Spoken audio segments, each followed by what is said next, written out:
The African nation of Lesotho, which nobody has ever heard of.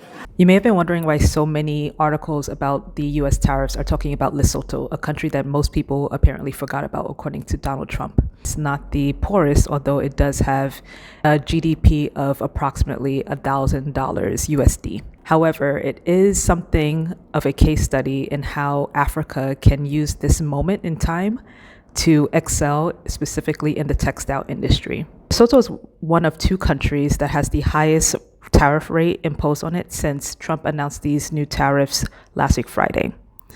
And why? We can go on a whole rabbit hole of why that is, but that's not the point. The point is this. Let's first outline the fact that Lesotho is not the largest exporter of textiles to the United States. Kenya is actually the largest exporter of textile goods to the United States specifically.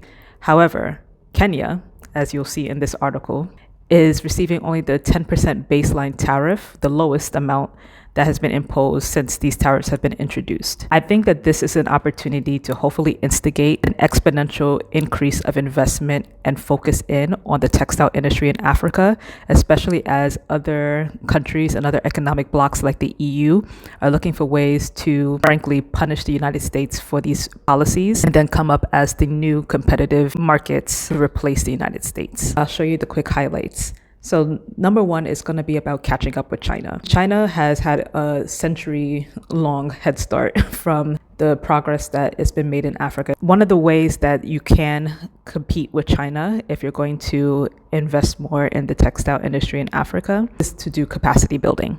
That's going to be in a number of ways. Now, China is not just building more factories and has the knowledge base already built. They're also looking for ways to innovate using technology, specifically using AI and automation, which goes to my next point. Prior to the announcement of tariffs, there has been some foreign direct investment being sent to Africa to figure out how to innovate and advance the textile industry there, although it's not been highly concentrated on because, and for good reasons, most investments that have been sent to Africa has been mostly focusing on digital products. But we have to keep in mind that one of the biggest advantages of the African continent, which is also an advantage of China, is its huge human capital. You'll see examples of where foreign direct investment has been used strategically to equip the African textile market to do some of the things that China has already been doing and has planned far in advance. The article is going to be linked in the description box for this video. You can go to leadinglikealady.blog to read it in full. And please make sure you leave a comment under this video or on the article with your thoughts about if this is an opportunity for Africa to steal some of China's market share